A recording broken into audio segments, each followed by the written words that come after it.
There was a time I used to have an aversion to the word crisis, Yeah. you know, and I think a lot of us do. We hear the word crisis and we think, oh God, you know.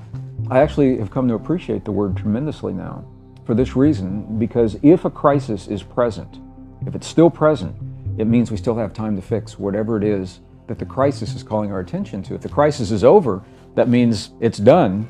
However it's going to be resolved, it's already happened, and there's really nothing we can do. So the fact that we are in multiple concurrent simultaneous crises right now, for me, is actually a good thing, because it means those crises are calling our attention to something that needs that attention. And now the choice is, will we recognize that, and will we embrace the fact that we are moving into a very different world? Yeah. I think probably the greatest crisis is the unspoken crisis, bigger than climate change, bigger than the potential war in the Middle East, that I believe doesn't have to happen, and for very good reasons I think it won't. Bigger than all of those, I think, Jennifer, it's a crisis in thinking. Because until the people of the world have embraced the fact that the world of the past no longer exists, and are willing to embrace the solutions and the ideas that support the new world, it's going to be very, very difficult to move into that world. This is thing, the media has so trumped up the things that are broken, and really hasn't recognized a lot of very good things happening in the world. But the media has never come out and said, in a big way, BBC or CNN, you know, a special, that the world of the past no longer exists. If we can do that in a broad general audience, to a broad general audience, then people can mourn the passing and let it go of a way of life. And without that, and I see these people every day of my life, there's a belief that the world was kind of chugging along, everything was going well until something happened. For some people it was 9/11, for some people it was the economic crash in 08 and 09. But for those people, there's a sense that all we need to do is get through the difficult time and the world goes back to normal. And they're waiting for normal. They put their lives on hold. There are people that are waiting to have children. They're not creating their families because they're waiting for the world to get back to normal. Or people that have their career choices and their lives on hold, waiting for us to come down the other side of a speed bump and return to a world that no longer exists. And those are the people that are suffering. They're suffering right now because they're clinging to an idea of a world that served us. And I'm not going to judge it as right, wrong, good, or bad. I have to say it worked so well, we're here. It got us here. Right. And now we know things now we didn't know in that world. And I think it serves us not to judge the past as a mistake or a good thing, but to say it was our path. And that we're on this huge learning curve. And now we know more than we have in the past. And with what we know, we can make new choices and move forward. And I think this is really the root of so much of the struggle people are having. Because the world is changing, the way we live our lives is changing. The way we've thought of money in the past is changing, but nobody's told us that. The way we've thought of jobs and careers and security. We no longer live in isolated nations, isolated economies. We don't have isolated resources. And it's very difficult for a single nation to make choices and decisions solely regarding their nation because we are so interconnected. For many people, they haven't really embraced this fact. We pushed globalism. The modern world pushed globalism on the world bought it. And now that the world bought it, we're in this together.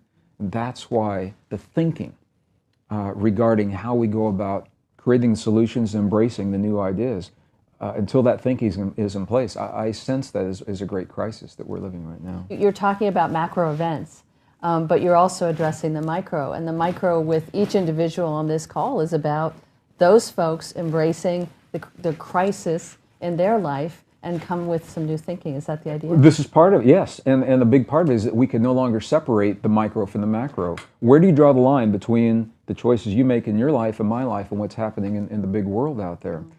I was in the Yucatan Peninsula for about 3 weeks right before the end of the year, and I've been there in the past. Spent a lot of time with the indigenous people in that part of the world, and they reflect in their beliefs some of the principles that we find almost universally throughout the indigenous peoples.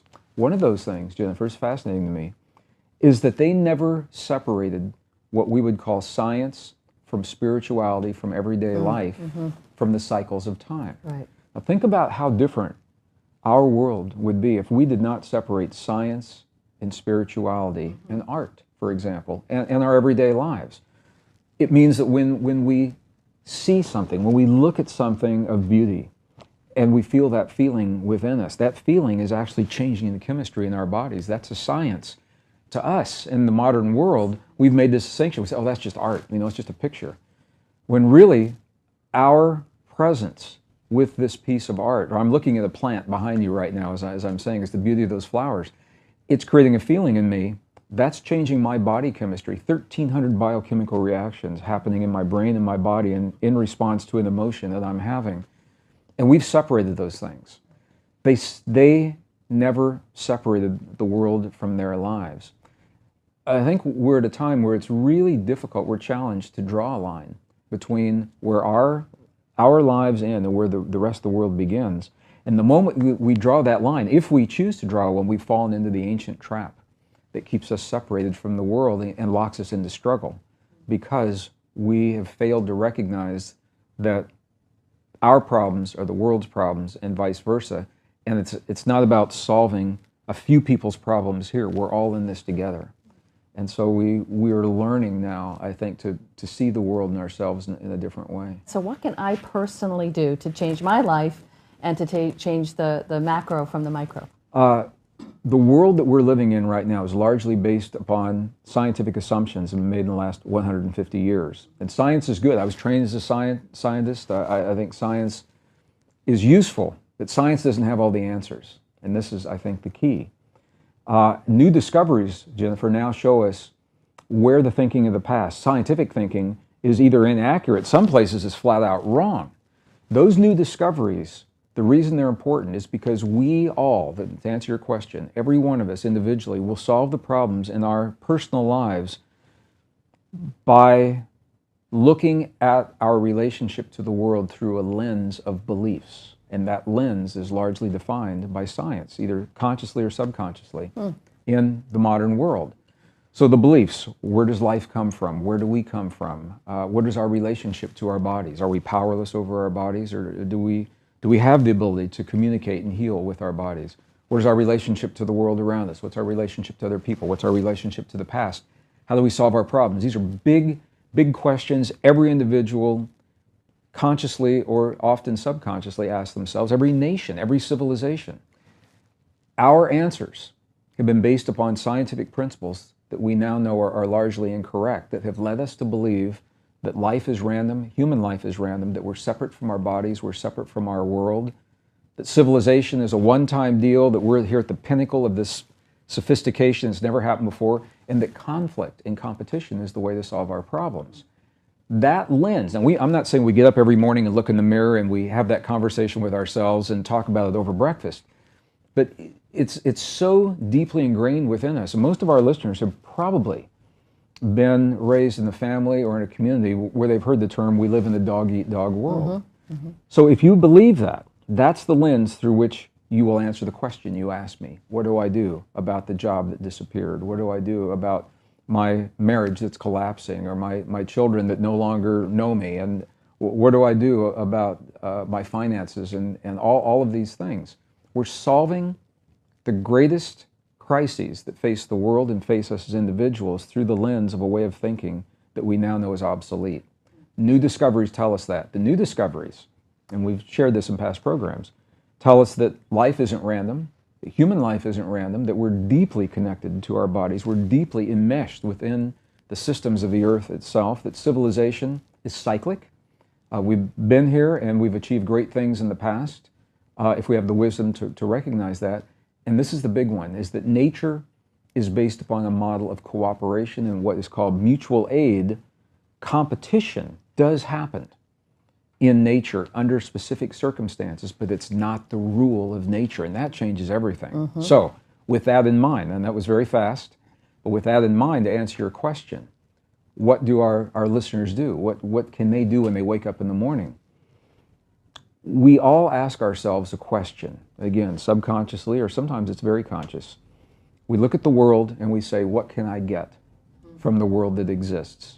And that's how we go about solving our problems, based upon the false assumptions of science. The new discoveries now give us a reason to change that question. The new question, rather than asking, what can I get from the world that exists, is what can I share with the world that's emerging? What can I contribute to the world that is emerging within my community, within my family, within myself? And the answer to that question, it's subtle, and please, listeners, don't be deceived by the simplicity of that question, because the way we answer that question opens the door to powerful, powerful possibilities, new ways of sharing our passions and our interests in the world, not just what we went to school to learn to do or just what our trade has trained us to do, but things that the world needs that we intuitively have picked up and learned on our own. And as we share those in a world that is now calling them forth, the flip side of that is that we are rewarded abundantly.